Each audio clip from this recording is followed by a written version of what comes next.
Jadi untuk pemirsa yang ada di wilayah Yogyakarta dan sekitarnya, mau belajar edukasi silahkan datang kepada kami di perkebunan ini.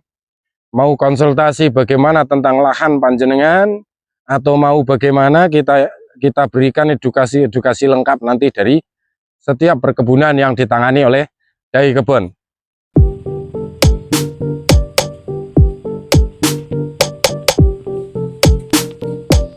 Assalamualaikum warahmatullahi wabarakatuh. Kembali berjumpa dengan kami, Fokus Perkebunan di Dai Kebon. Moto kami selalu ingat, bersama, indahkan mata, indahkan alam, indahkan kantong kita. Hari ini di tanggal 13 Agustus 2026 di wilayah Dusun Pojok, Desa Harjobinangun, Kecamatan Pakem, wilayah Daerah Istimewa Yogyakarta, kita melakukan penanaman perkebunan kelengkeng New Crystal sekaligus penataan lahan. Nah, untuk kali ini saudaraku semua, akan saya sampaikan tahap-tahap sebuah perkebunan. Pertama, mari kita lihat lokasi, ya. Lokasinya semacam apa, dan kemudian tanahnya semacam apa. Karena apa? Mitra orang yang ingin bertanam, bercocok tanam, pasti menginginkan hasil yang maksimal. Maka sebagai penyedia bibit ataupun seorang petani, ketika kita bicara tentang pupuk, itu salah tempat, saudaraku. Seorang petani tidak tepat jika bicara tentang pupuk. Karena apa? Seorang petani harus memahami tekstur daripada tanah tersebut dan komposisi tanah tersebut serta kualitas kesuburan tanah tersebut. Barulah menghasilkan pupuk yang dipilih.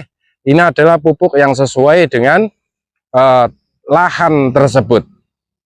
Jadi pertama kita melihat lokasi, lahan, kemudian pH tanah kita harus tahu, ya, berapa pH tanah.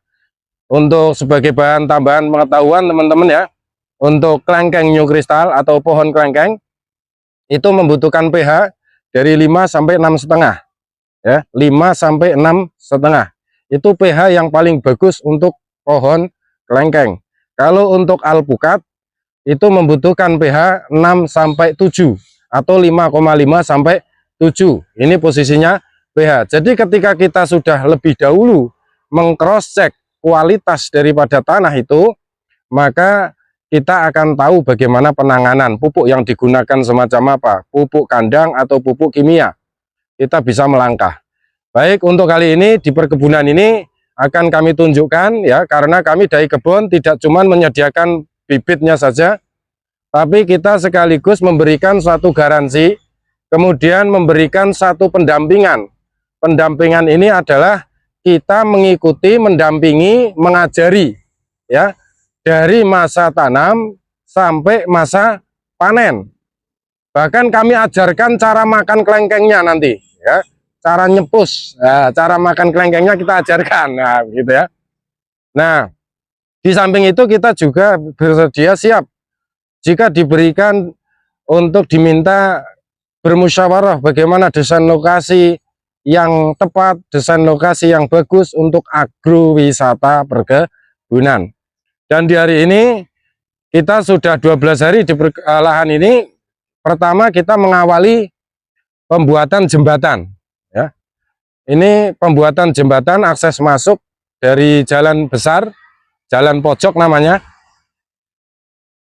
Kita lakukan pembangunan ini.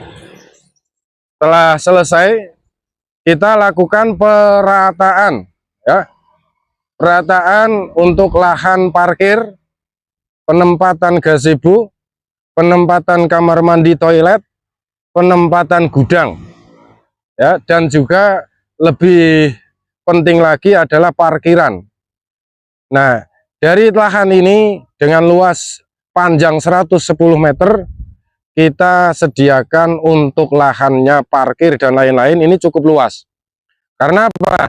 Kami berpikir tidak hanya bagaimana bibit laku banyak, bukan.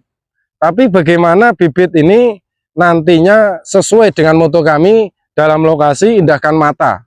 Sebetulnya kalau mungkin ketemu dengan penjual bibit yang lain, ini paling bisa jadi hanya menggunakan parkiran seberapa meter saja.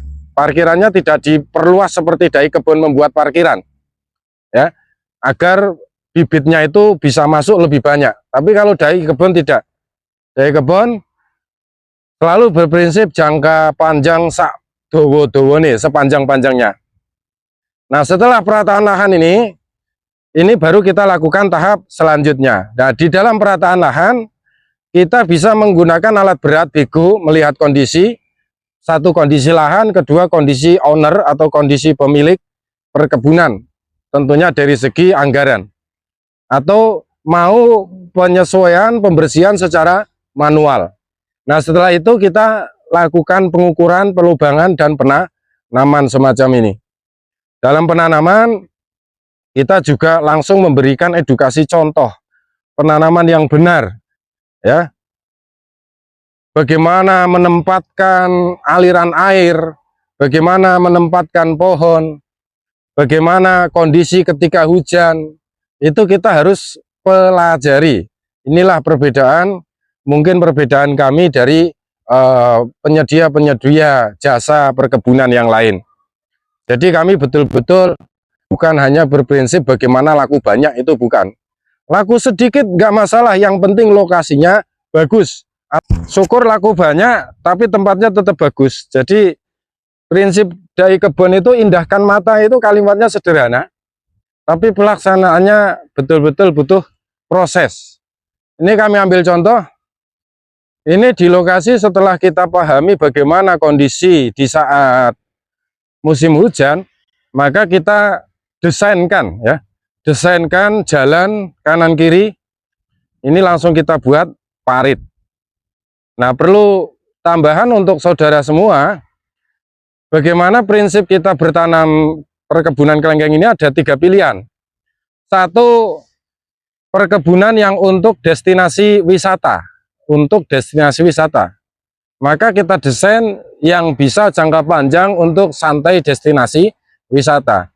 Yang kedua, untuk sebentar ya, kalau untuk destinasi wisata kita semacam ini, kita buat blok-blok, ya, blok, dan kita ukur untuk jalan, ya. Nah, yang kedua pilihan berkebun itu adalah untuk produksi, ya, untuk produksi buah. Nah, kalau untuk produksi buah, kita desainnya bukan semacam ini. Nah, kita di sini masih bisa satu pohon lagi untuk produksi buah, tapi kita mengedepankan untuk yang destinasi wisatanya. Jadi kita ambil jarak 6 kali 5 meter, ya, 6 kali 5 meter, jalan free bersih ini 3 meter. Baik teman-teman, untuk selanjutnya kita lihat persiapan pembuatan yang lainnya. Ini rencana nanti untuk gudang perkebunannya, kemudian untuk gudang perkebunannya, kemudian untuk kloset, kamar mandi, toilet di sini, kemudian musola, ya. Musola kita pentingkan karena ketika perkebunan besar tidak ada musolanya, itu kurang indah, ya, kurang indah. Kemudian yang di sana nanti posisinya gazebo. Jangan lupa untuk saudaraku semua, jika lahan luas, untuk pengamanan pemagaran itu ada beberapa pilihan. Jika anggarannya longgar dan tidak terbentur dengan perizinan wilayah atau status tanah, maka kita sarankan untuk membuat tembok, silahkan, atau pagar besi. Kita nanti menggunakan bambu, ya, pohon bambu, dan ini bukan sembarang bambu, ya, bukan bambu apa namanya yang terkenal bambu Jepang, itu bukan. Ini bambu khusus untuk pagar. Jadi kami sediakan bambu ini. Jenisnya apa? Silahkan bisa tanyakan melalui Japri. Karena bambu ini nanti ketika bertambah tahun itu kucing saja nggak bisa masuk, ya, sulit masuk. Baik saudaraku, tentunya untuk semua juga membutuhkan perairan. Nah, di sini untuk perairan di sana lebih dulu kita kedepankan, jadi sumur bor sudah dibuat lebih dahulu, baru yang lainnya. Nah, di sini di perkebunan ini saudaraku nanti akan ada 200 pohon, di mana perencanaan di Agustus 2027 semuanya nanti sudah dimulai atas pembuahannya. Jadi, baik, terima kasih saudaraku semuanya. Sementara ini dulu, nanti kita lanjut. Assalamualaikum warahmatullahi wabarakatuh.